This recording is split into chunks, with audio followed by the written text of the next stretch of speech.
मैं विपिन शर्मा अपने YouTube channel math bye Vipin sir पे आपका स्वागत करता हूँ। आज का जो टॉपिक है वो है साधारण ब्याज।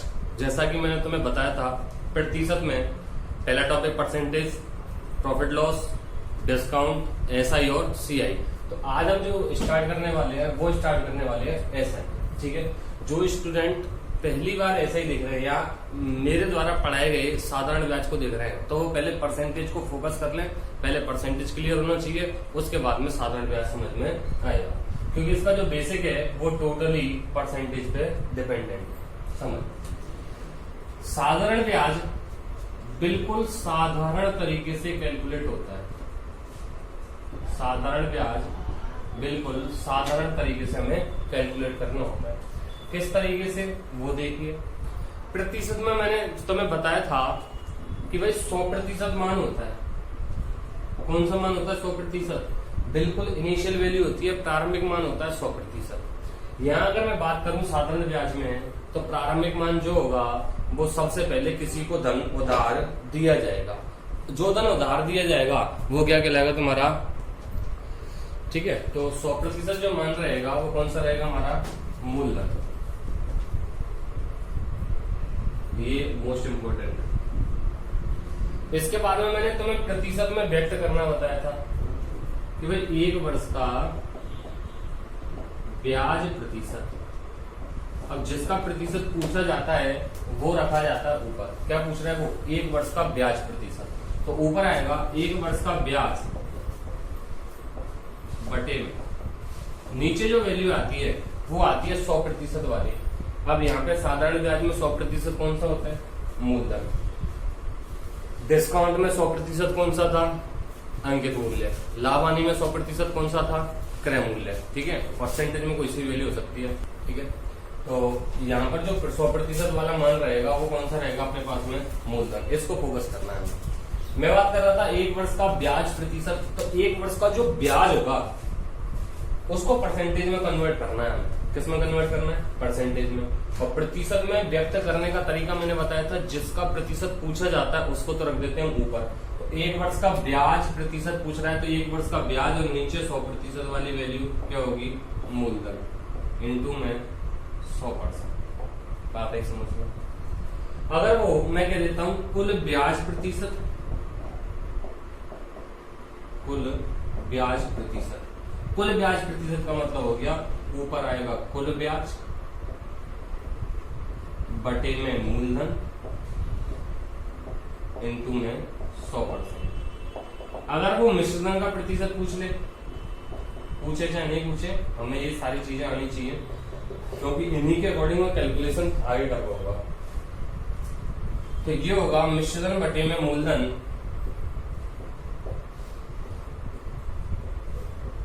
इनटू में 100%। तो ये पॉइंट्स थे, याद करने वाले नहीं है, इजीली समझने वाले टॉप पॉइंट्स हैं। 100% मूलधन होता है। एक वर्ष का ब्याज प्रतिशत क्या होता है? कुल ब्याज प्रतिशत क्या होता है? अगर मैं एक वर्ष का ब्याज प्रतिशत कहूं तो इसको बोला जाता है दर %। यहाँ कुल ब्याज प्रतिशत की बात करूं तो टोटल R%। आगे जो यूज करूंगा इस तरीके से यूज करूंगा। मिश्रधन बोला जाता है अमाउंट को, अमाउंट %। मूलधन बोला जाता है प्रिंसिपल को। ठीक है, ब्याज को इंटरेस्ट कहते हैं, ये सबको पता ही है। चलिए, ये पॉइंट क्लियर हुए। अगला पॉइंट आता है हमारे पास में कि भाई साधारण ब्याज को साधारण तरीके से ही कैलकुलेट किया जाता है। क्यों किया जाता है? क्योंकि साधारण ब्याज जो होता है वो प्रत्येक वर्ष, प्रत्येक माह, प्रत्येक दिन, प्रत्येक घंटे, प्रत्येक मिनट समान रहता है। कैसा रहता है? समान। ठीक है, जैसे मैं कह देता हूं तुमसे कि एक वर्ष का ब्याज 500 रुपये है तो 2 वर्ष का ब्याज जो होगा वो 1000 होगा। 3 वर्ष का जो ब्याज होगा वो 1500 होगा। 4 वर्ष का जो ब्याज होगा वो 2000 होगा।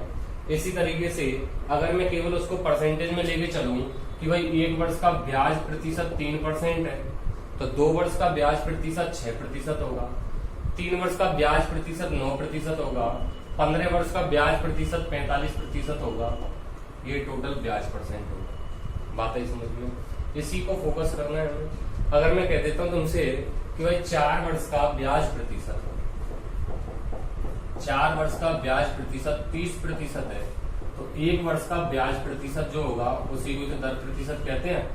तो 1 वर्ष का ब्याज प्रतिशत जो होगा 4 से डिवाइड कर दूंगा 7.5%। इस तरीके से हमें कैलकुलेशन करनी है, ठीक है। तो मैं पॉइंट बता देता हूँ, एक बार रिपीट कर देता हूँ। मूलधन कितने परसेंट? 100%। 1 वर्ष का ब्याज प्रतिशत, ठीक है, 1 वर्ष का ब्याज बटे मूलधन गुणा में 100%। कुल ब्याज प्रतिशत, कुल ब्याज बटे मूलधन इंटू में 100%। मिश्रधन प्रतिशत, मिश्रधन बटे मूलधन इंटू में 100%। साधारण ब्याज प्रत्येक वर्ष, प्रत्येक माह, प्रत्येक दिन के लिए कैसा रहता है? समान रहता है। इसके ऊपर कैलकुलेशन होंगी सारी की सारी, देखिए। एक पॉइंट और है इसमें, वो और समझ लीजिए।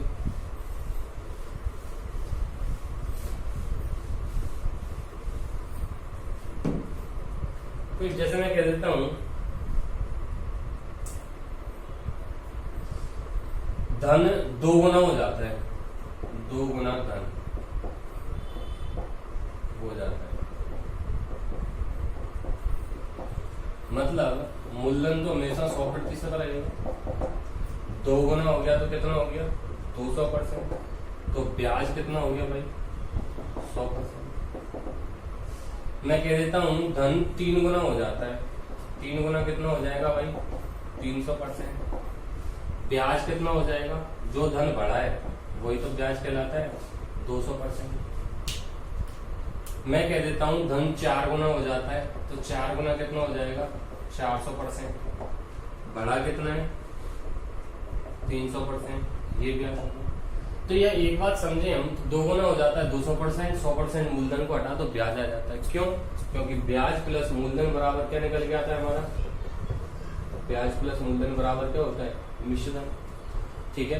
तो ब्याज को अगर मैं मूलधन में से, ब्याज को अगर मिश्रधन में से हटा देता हूँ तो मूलधन निकल के आ जाएगा हमारा, ठीक है। तो इस तरीके से अगर मैं कह देता हूँ कि कोई धन 15 गुना हो जाता है तो ब्याज हो जाएगा 1400%। अगर उल्टा पूछ लिया जाए कि कोई धन 1900% हो जाता है, कोई धन 1900% हो जाता है तो ब्याज कितना होगा? 1800%, ठीक है।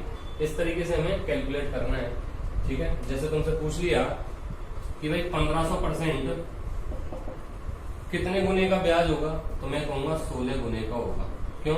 16 गुने का मतलब हो गया 1600%, मूलधन 100% हटाऊंगा तो ब्याज बच जाएगा अपने पास में 1500%, ठीक है। चलिए आगे।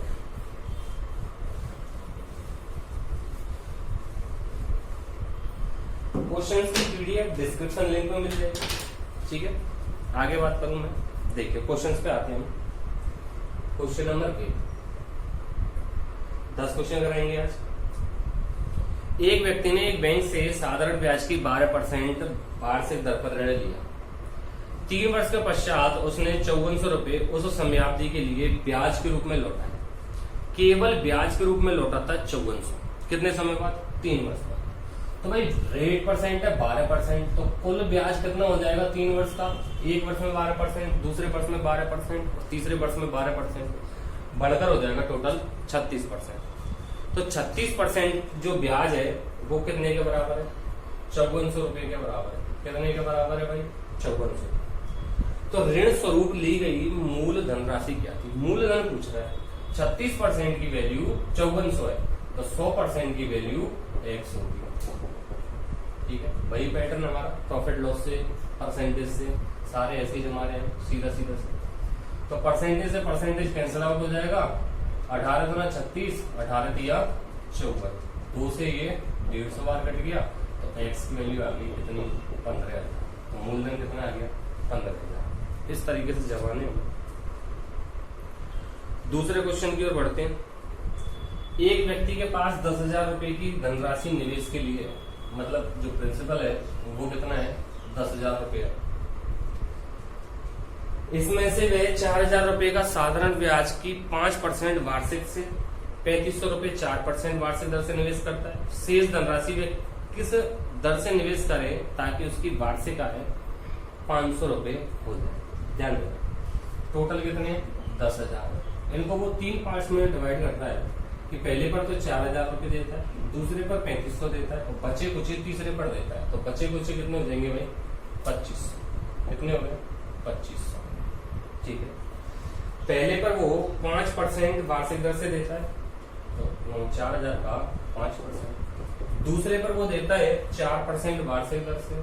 अब वो पूछ रहा है तीसरे पर कितने परसेंट वार्षिक दर से दे ताकि उसकी वार्षिक आय कितनी हो जाए? 500 रुपये हो जाए। अब जो ब्याज आ रहा है टोटल वो कितना आ रहा है? 500। अब जो ब्याज होगा 500 वो इन 3 हिस्सों को तो मिलाकर होगा, इनका टोटल जो होगा वो कितना हो जाएगा? 500 रुपये। यहाँ से वैल्यू किसकी चाहिए हमें? परसेंटेज। देखिए परसेंटेज से 2 जीरो कैंसिल आउट हो रही है सब में।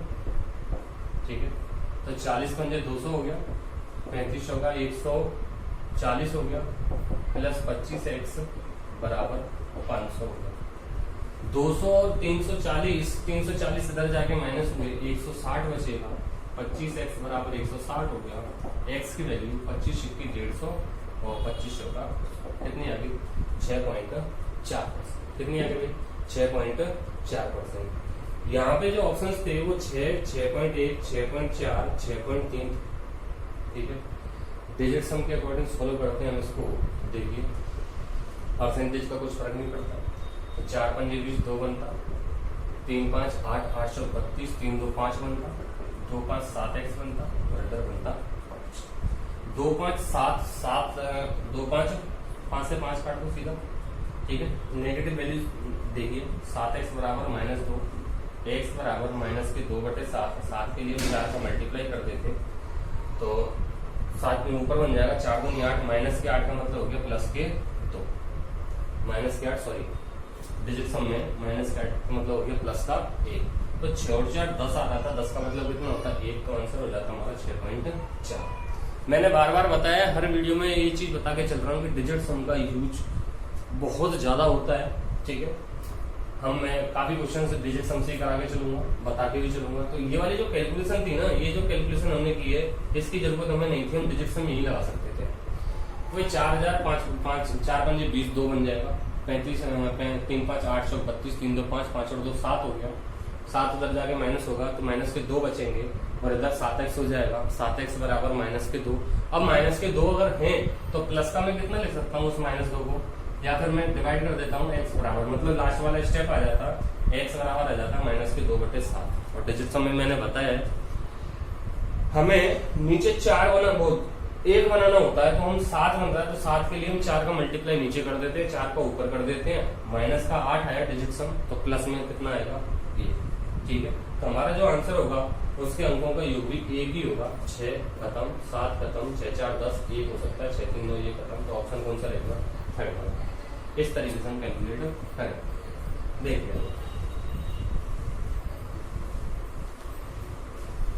अगले क्वेश्चन की ओर बढ़ती है।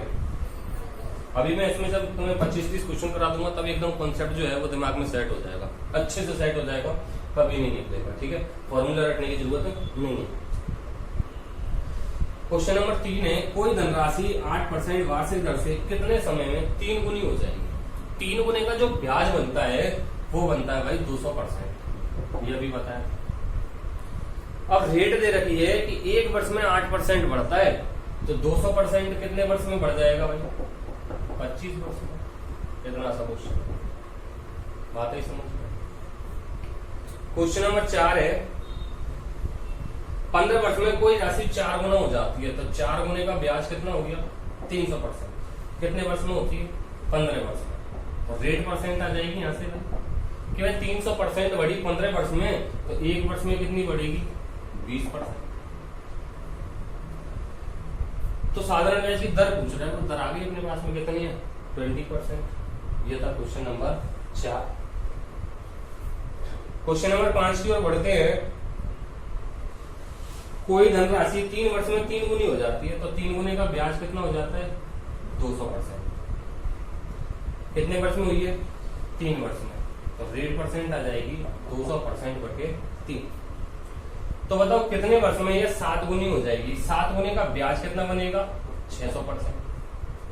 अब वो पूछ रहा है समय, तो समय के लिए हमें दर का भाग देना पड़ेगा। दर कितनी है? 200/3%। तो 200/3%, परसेंट से परसेंट कट जाएगा, ठीक है। 2 से ये 3 बार कट गया, 3 थिया 9 वर्ष। ऐसे क्वेश्चंस रहेंगे। अगर कॉन्सेप्ट एक बार सेट हो गया दिमाग में, अच्छे से पढ़ लिया तुमने, फोकस किया है, तो कहीं कोई दिक्कत नहीं आने वाली है। बहुत इजी से क्वेश्चंस होंगे और चुटकियों में क्वेश्चंस को सॉल्व करोगे, ठीक है।